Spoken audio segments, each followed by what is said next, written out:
আজকে আমরা দেখব যে সমষ্ণ রেখার চেয়ে রুদ্ধতাপীয় রেখা গামা গুণ বেশি খাড়া, এই প্রমাণটা আমরা করব।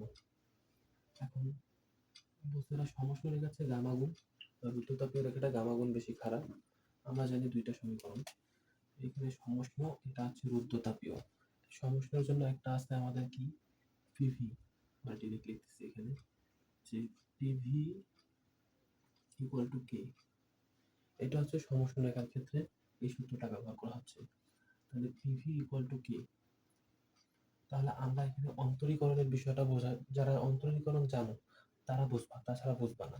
অন্তরীকরণ আমরা ভেক্টরে শিখে এসেছি যে একটা স্থির রেখা আরেকটাকে পরিবর্তন করতে হয়। আমরা যদি পি স্থির রাখি তাহলে আমরা ভি কে অন্তরীকরণ করব। পি স্থির, তাহলে ভি কে কি করব, ডিভি। আবার যখন ভি স্থির থাকবে তখন পির অন্তরীকরণ হবে ভি ডিপি ইকুয়াল টু, আর ধ্রুবকের মান কি হয়, 0 হচ্ছে। তাহলে একটা ওইদিকে দেব, ভি ডিপি, এটা ওইদিকে গেলে হচ্ছে মাইনাস পি ডিভি। এখন আমাদের বলছে যে সমষ্ণ রেখার চেয়ে রুদ্ধতাপীয় রেখাটা গামা গুণ বেশি খাড়া, এই জন্য আমাকে গামাটা আলাদা হিসেবে দেখাইতে হবে রুদ্ধতাপীয় রেখায়, যার কারণে আমরা ডিপি বাই ডিভি দুটাতেই বের করে নিব। এইটাতে একটা সমীকরণে বের করে নেব, আর একটাতে একটা বের করে নেব। DP by DV, DP by DV equal to হচ্ছে মাইনাস পি বাই ভি। এটা একটা পাইলাম। আর একটা বের করতেছি আমরা, এইদিকে করতেছি যে মাঝে করাটা ভুল হয়ে গেল। আচ্ছা, এইদিকে করতেছি P V gamma equal to K. এটা করলাম সমষ্ণ রেখার ক্ষেত্রে পিভি ইকুয়াল টু কে। আর এখানে করতেছি কি, এটা রুদ্ধতাপীয় রেখার ক্ষেত্রে যে PV gamma equal to K. এখানে অন্তরীকরণটা করবো আমরা। এখন অন্তরীকরণটা কিভাবে করতে হবে, এই যে একটাকে স্থির রেখে আরেকটাকে পরিবর্তন করব, এখানে তিনটা বিষয় আছে, আবার উপরে গামা আছে। তাহলে আমরা যদি গামাকে অন্তরীকরণ করি তখন এই এই দুটোকে অন্তরীকরণ করার ক্ষেত্রে আগে আমরা পিটাকে স্থির রাখবো, পি রাখলাম। তারপরে আমরা আমরা একটা সূত্র জানি না, যে এই সূত্রটা দেখো যে D by D X X to the power N, এইটা সমান কি লেখা হয় যে এন পাওয়ারটা এখানে আসে এন এক্স হয়, আর পাওয়ার থেকে এক বিয়োগ এন মাইনাস ওয়ান। এই সূত্রটা তুমি কিন্তু পড়ে এসেছো যে N x N minus one, সেই সূত্রটাই যে ভি গামার ক্ষেত্রে এখানে ব্যবহৃত হচ্ছে। তাহলে আমরা লিখতে পারি যে গামা পাওয়ারটা যেমন এখানে নিচে আসলো, এই যে গামাটা নিচে আসলো, এই যে ভি ভি থাকলো, আর এই যে গামা মাইনাস ওয়ান পাওয়ার থেকে একবার, এই যে পাওয়ার থেকে পাওয়ারটা এখানে গামা হিসেবে আছে, গামা থেকে একবার। তাহলে আমরা একটার অন্তরীকরণ করলাম, সেটা হচ্ছে কি গামাটার অন্তরীকরণ করলাম। এখন আমরা কি রাখবো, এই যে ডি ভি, এইটার অন্তরীকরণ করছি, তার মানে যে এইটা ঠিক রাখলাম।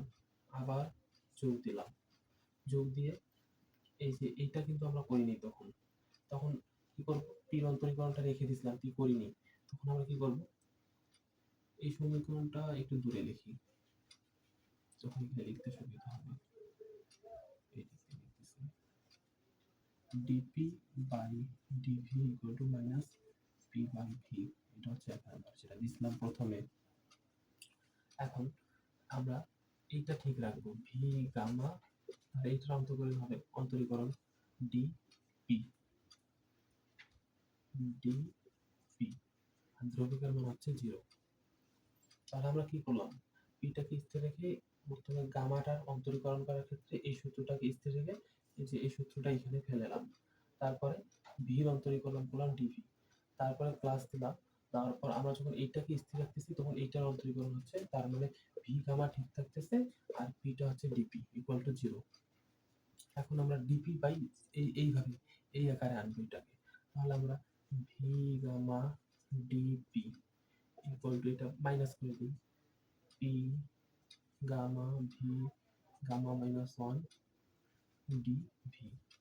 তাহলে আমরা লিখতে পারি কি ডিপি বাই ডিভি, এই যে dv equal to minus P gamma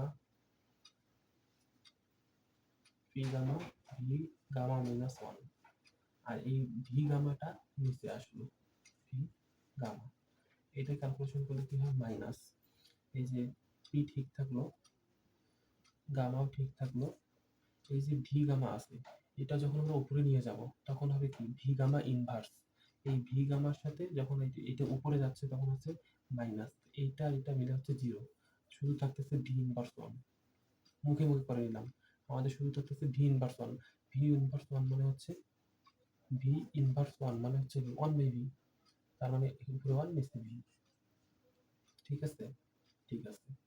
এখন এইটার সময় আমরা কি লিখতে পারি, গামাটা আলাদা করে লিখতে পারি, আর মাইনাসটা গামা ইন্টু মাইনাসটা আর পি বাই ভি, এইটা কি পাইছিলাম, এই যে এইটা পাইনি, এটা কি সমষ্ণর ক্ষেত্রে না,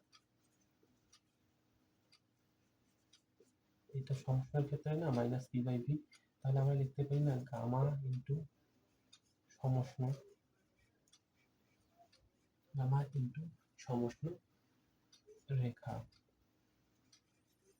গামা ইন্টু সমষ্ণ রেখা।